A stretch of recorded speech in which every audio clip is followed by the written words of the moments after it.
धनंजय नाम का एक आदमी था जिसने अपनी पूरी जिंदगी ऑटो चलाकर गुजारा किया था, मगर हाल ही में अपनी मां की अचानक तबीयत खराब होने की वजह से धनंजय को अपना ऑटो बेचना पड़ा। अब उसे समझ नहीं आ रहा था कि वो आखिर करे तो क्या। गाड़ी चलाने के अलावा उसे कुछ भी नहीं आता था। इसीलिए वो एक बड़े आदमी के पास जाता है जिसका प्राइवेट बसेस चलवाने का काम था। वो शहर का जाना माना व्यापारी था। धनंजय जब उससे मिलने उसके ऑफिस के बाहर जाता है तो सोच में पड़ जाता है। पता नहीं इतना बड़ा आदमी मुझे काम देगा या नहीं। आज अपनी किस्मत आजमा ही लेता हूँ। यही सोचकर धनंजय ऑफिस के अंदर चला जाता है।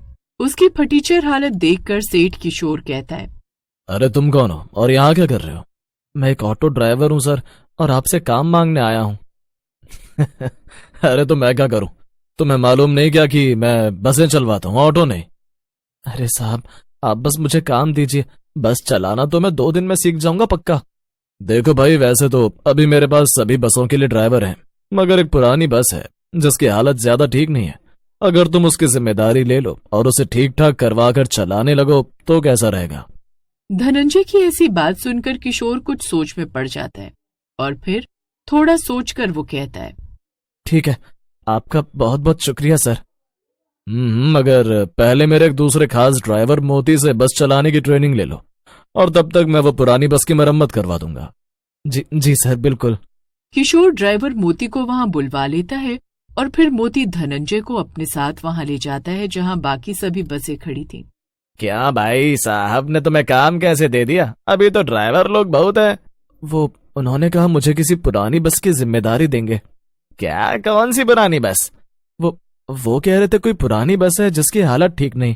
ओह अच्छा। धनंजय की बात सुनकर जैसे मोती किसी गहरी सोच में डूब गया था, लेकिन वो कुछ कहता नहीं और धनंजय को बस चलाने के सारे इंस्ट्रक्शंस दे देता है। 2 दिन बाद धनंजय की बस भी आ जाती है। वहां पर काम करने वाले सभी ड्राइवर धनंजय और उसकी बस को देखकर आपस में बातें कर रहे थे और ये सब धनंजय को बड़ा अजीब लग रहा था।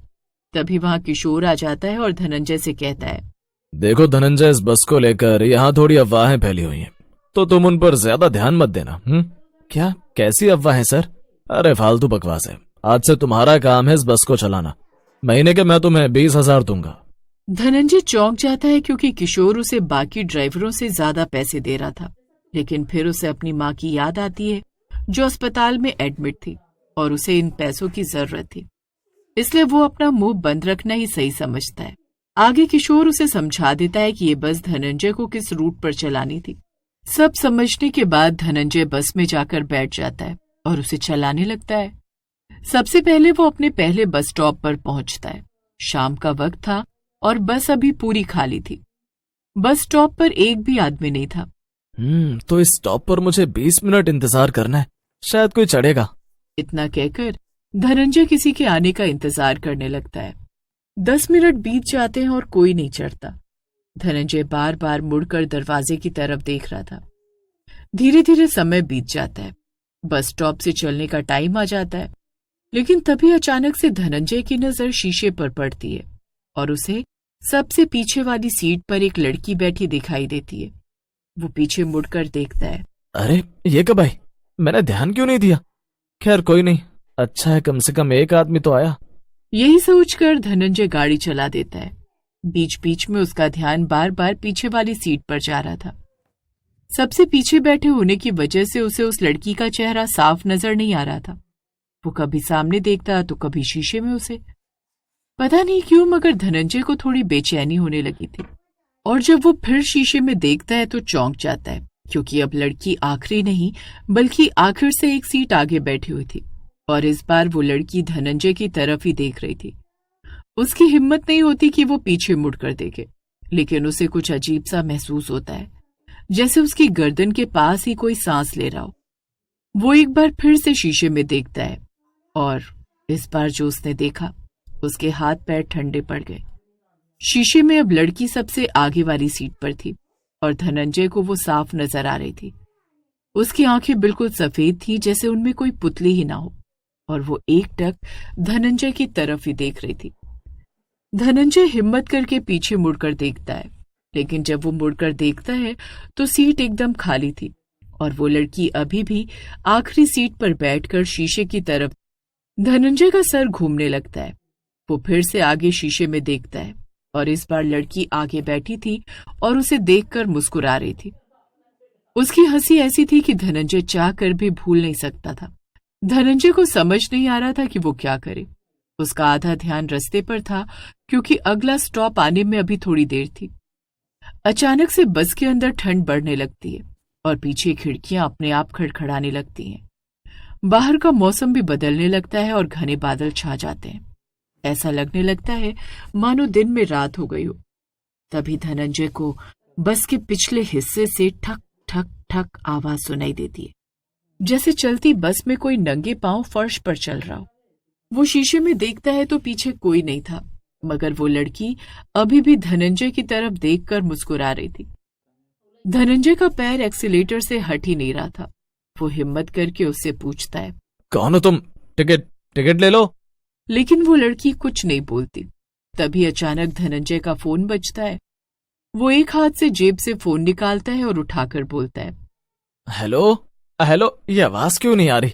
लगता है सिग्नल चला गया। ओफो, अब ये धनंजय फोन क्यों नहीं उठा रहा? क्या करूं? मैं उसे बताना तो भूल ही गया कि आखिरी स्टॉप पर नहीं जाना, उसके पहले मुड़कर वापस आ जाना था। चलो कल बता दूंगा, वैसे भी कुछ नहीं होने वाला। किशोर फोन काट देता है और अपने काम में लग जाता है। लेकिन इधर धनंजय की हालत खराब थी। वो आखिरी स्टॉप पर पहुंचने वाला था कि तभी बस के अंदर की सारी लाइटें एक साथ बुझ जाती हैं। सामने रोड के दोनों तरफ पेड़ इतने घने हो जाते हैं कि आसमान दिखना बंद हो जाता है। मुझे कुछ ठीक क्यों नहीं लग रहा? क्या मुझे आगे जाना चाहिए? धनंजय एक बार फिर से शीशे की तरफ देखता है। शीशे में लड़की अब ठीक उसके पीछे खड़ी थी। उसे इतना करीब देखकर धनंजय के हाथ पैर सुन्न पड़ जाते हैं, क्योंकि उस लड़की के गले में गहरे जलने के निशान थे। यहाँ से मुड़ जाओ, अभी यहीं मुड़ना है। मगर उधर तो जंगल है। कहा ना मुड़ जाओ। लड़की के बोलते ही अचानक से स्टीयरिंग अपने आप ही जंगल की तरफ मुड़ जाता है और बस तेजी से उस तरफ भागने लगती है, जैसे उस पर धनंजय का कोई जोर ही ना हो। धनंजय चिल्लाता है और पीछे मुड़कर देखता है, लेकिन अब बस में सिर्फ वो लड़की नहीं, बल्कि पीछे कई और लोग खड़े थे और वो उसकी तरफ देखकर मुस्कुरा रहे थे। उनकी मुस्कान इतनी खतरनाक थी कि धनंजय सपने में भी नहीं भूल सकता था। तभी उसे याद आता है ड्राइवर मोती का वो अजीब रुक जाना, बाकी ड्राइवरों की फुसफुसाहट और ज्यादा सैलरी। लेकिन तभी अचानक से वो बस खुद ही रुक जाती है। उसका शोर धनंजय को उसके ख्यालों से बाहर ले आता है और वो बाहर की तरफ देखता है। बाहर कोई स्टॉप नहीं था, लेकिन तभी वो लड़की बस से उतरने लगती है।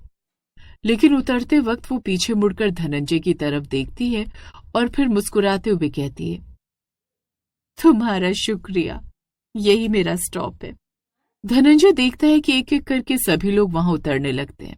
वो भी सांसें थामे खड़ा था कि जैसे ही ये सब उतरेंगे वो जल्दी से यहां से भाग जाएगा।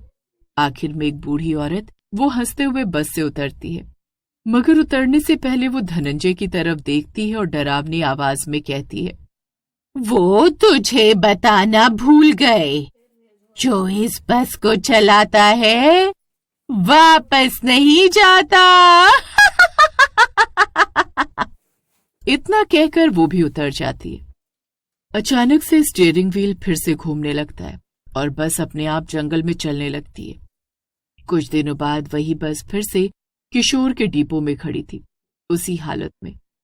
बस ड्राइवर सीट के नीचे एक्सीलेटर के पास धनंजय के पैंट के कपड़े का थोड़ा सा हिस्सा फंसा रह गया था, लेकिन नई मरम्मत के निशान बस के बाहर साफ दिख रहे थे और सेठ किशोर एक नए आदमी से कह रहा था, ड्राइविंग आती है ना?